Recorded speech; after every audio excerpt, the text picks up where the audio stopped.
خوش آمدید۔ آج کا موضوع ہے سماج کا آئینہ۔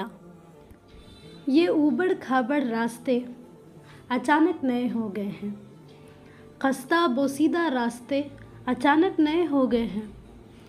یہ راستے کے درمیان نئے پیڑ، پانی دیتی گاڑیاں، دیواروں پر بنے نقوش، ہر جگہ کھدائی، نئے پائپ لائنز، بنے ہوئے ڈرینیج کی کھدائی کر کے پھر سے بنایا جا رہا ہے۔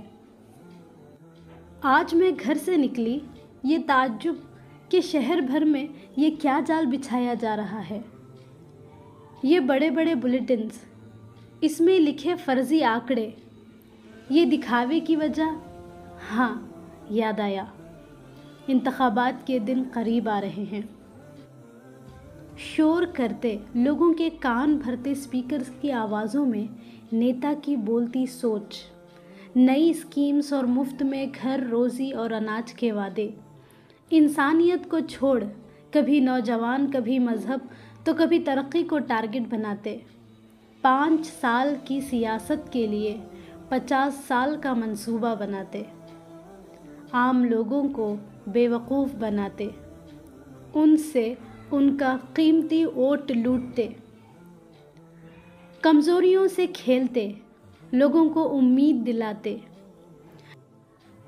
بے روزگار کو روزی، بزرگ کو پینشن کے وعدے اور امیر کو پیسے بچانے کی اسکیمز کی لالچ دیتے، ووٹ لوٹتے نیتا۔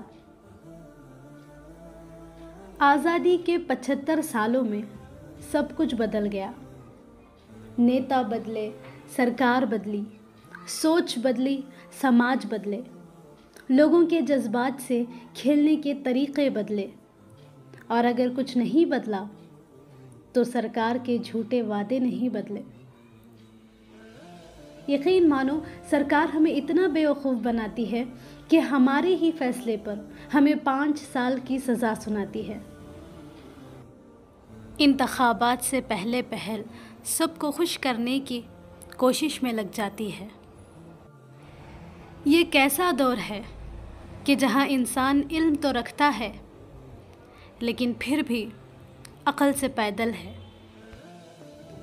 لوگوں کے بہکاوے میں آ جاتا ہے، سوشل میڈیا کے مطابق سوچنے لگتا ہے، اپنی کم علمی کا مظاہرہ ہر جگہ کرتا نظر آتا ہے۔